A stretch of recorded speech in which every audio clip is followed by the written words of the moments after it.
we have a special guest with us, Joe Markowski. This is nice, isn't it? It's very good branding. We were just talking about it.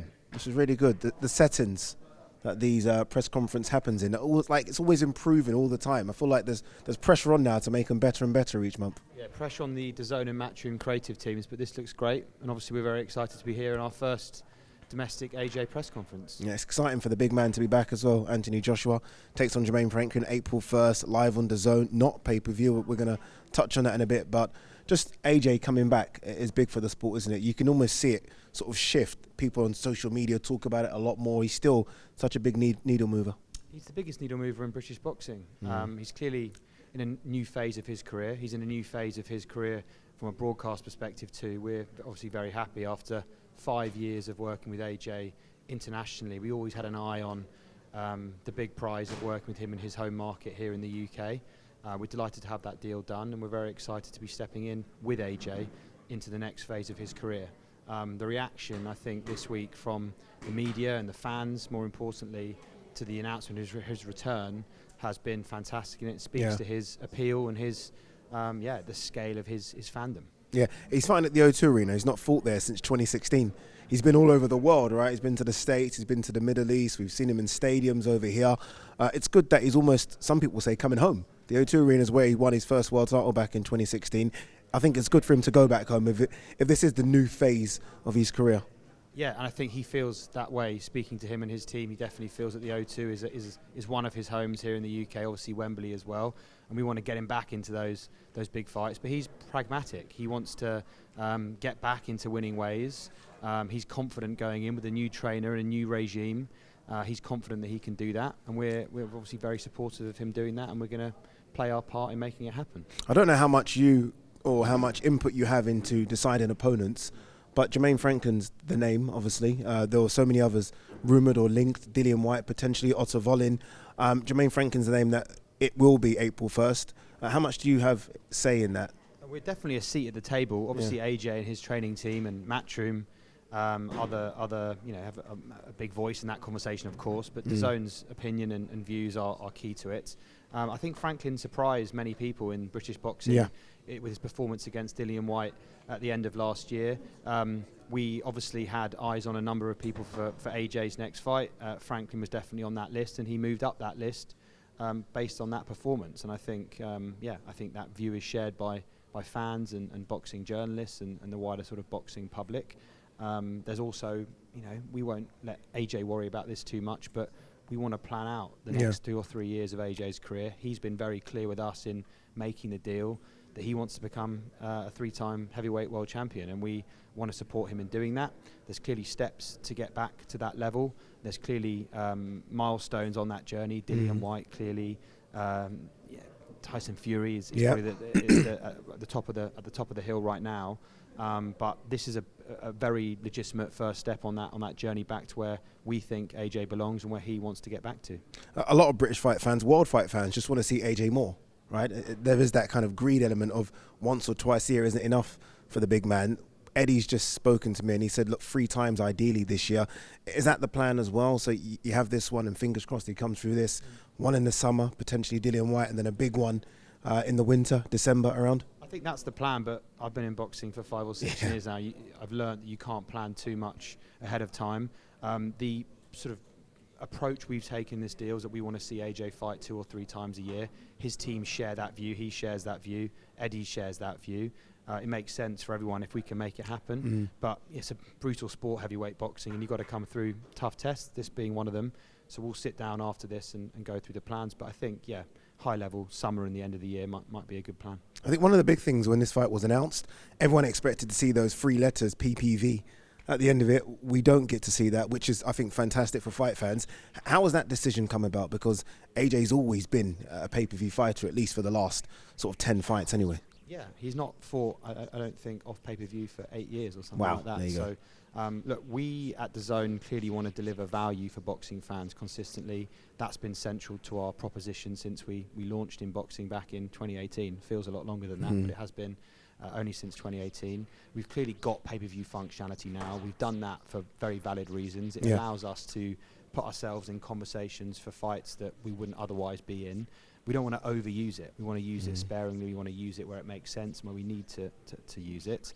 Economically, we looked at this and thought, we think we can make the best possible business for everyone by making it non-pay-per-view. It's central to a schedule, a broad schedule with Match in the UK, but also a roster of international fights that we'll deliver in the first half of this year that we think collectively represent really, really good value. And we want to reward the customers who've been with us in the UK since we launched with a smaller boxing offering. We're now adding to that.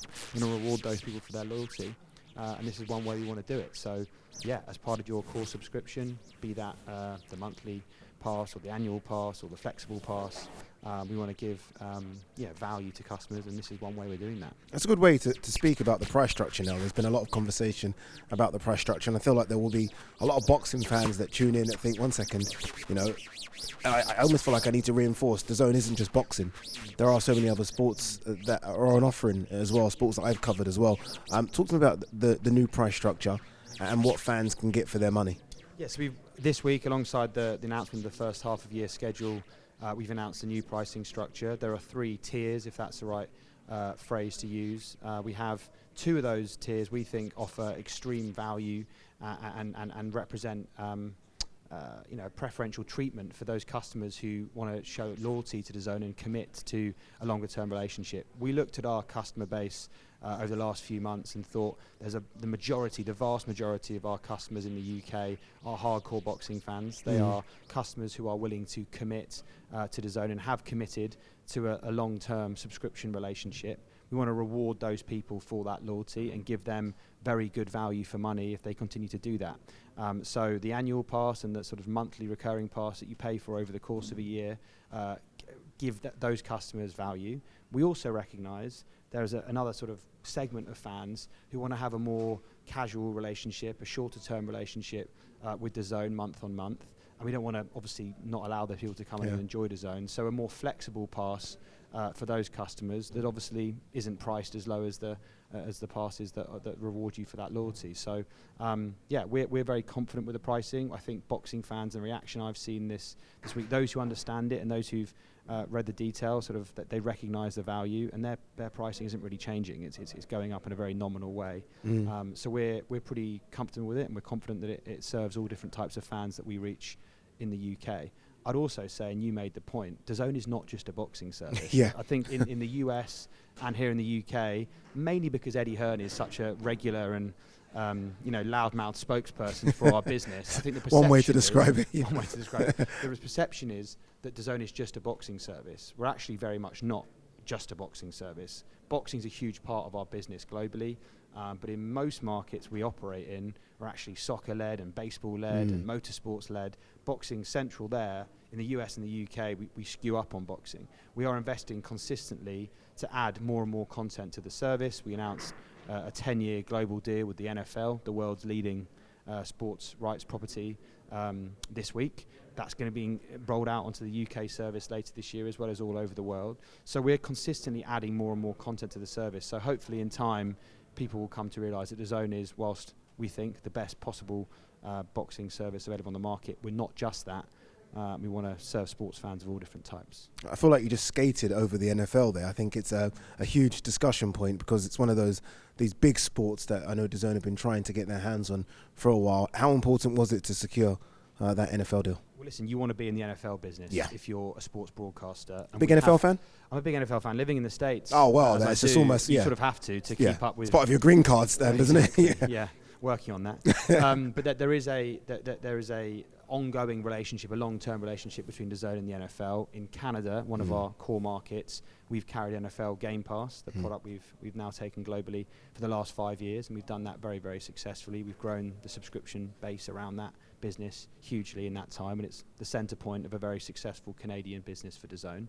We want to replicate that relationship with the NFL in as many markets as we can. Game Pass is a product that's beloved by NFL fans all around the world, including here in the UK. So when the opportunity came to us to take that relationship globally, with the exception of the US, which obviously is the domestic market, we grabbed it with both hands. 10 years gives us a long time to work together to optimise the product, to optimise the relationship between us and the NFL.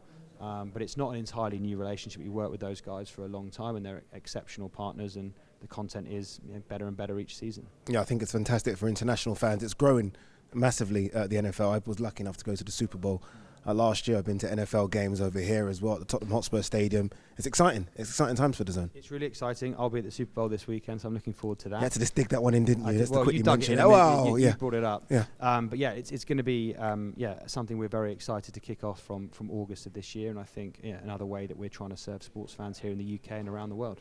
Joe, thanks for talking to us. Appreciate it. Good Thank to you. see you. Cheers. Thanks.